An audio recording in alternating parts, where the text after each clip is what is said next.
Le second livre des Chroniques, chapitre 21. Josaphat se coucha avec ses pères, et il fut enterré avec ses pères dans la ville de David. Et Joram, son fils, régna à sa place. Joram avait des frères, fils de Josaphat, Azaria, Jéhiel, Zacharie, Azaria, Michaël et Shephatia, tous fils de Josaphat, roi d'Israël. Leur père leur avait donné des présents considérables en argent, en or et en objets précieux, avec des villes fortes en Juda. Mais il laissa le royaume à Joram parce qu'il était le premier-né. Lorsque Joram eut pris possession du royaume de son père, et qu'il se fut fortifié, il fit mourir par l'épée tous ses frères, et quelques-uns aussi des chefs d'Israël. Joram avait 32 ans lorsqu'il devint roi, et il régna 8 ans à Jérusalem. Il marcha dans la voie des rois d'Israël, comme avait fait la maison d'Akab, car il avait pour femme une fille d'Akab, et il fit ce qui est mal aux yeux de l'Éternel. Mais l'Éternel ne voulut point détruire la maison de David, à cause de l'alliance qu'il avait traitée avec David, et de la promesse qu'il avait faite de lui donner toujours une lampe à lui et à ses fils.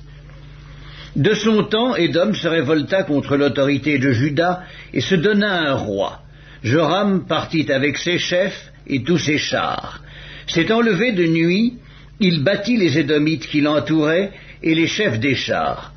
La rébellion d'Édom contre l'autorité de Juda a duré jusqu'à ce jour.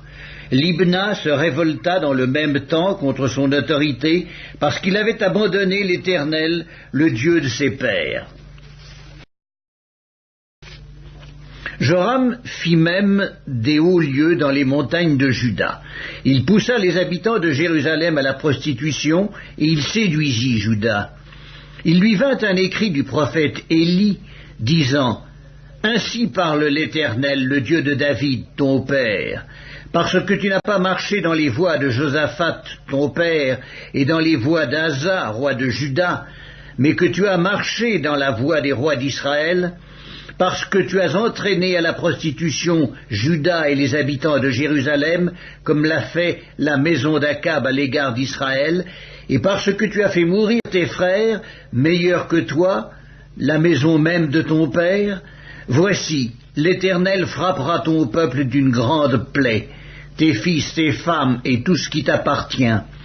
Et toi, il te frappera d'une maladie violente, d'une maladie d'entrailles, qui augmentera de jour en jour, jusqu'à ce que tes entrailles sortent par la force du mal. Et l'Éternel excita contre Joram l'esprit des Philistins et des Arabes qui sont dans le voisinage des Éthiopiens.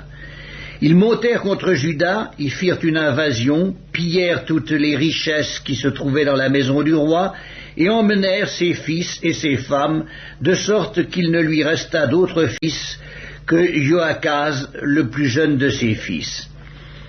Après tout cela, l'Éternel le frappa d'une maladie d'entrailles qui était sans remède. Elle augmenta de jour en jour, et sur la fin de la seconde année, les entrailles de Joram sortirent par la force de son mal. Il mourut dans de violentes souffrances. Et son peuple ne brûla point de parfum en son honneur, comme il l'avait fait pour ses pères. Il avait 32 ans lorsqu'il devint roi, et il régna 8 ans à Jérusalem. Il s'en alla sans être regretté, et on l'enterra dans la ville de David, mais non dans les sépulcres des rois.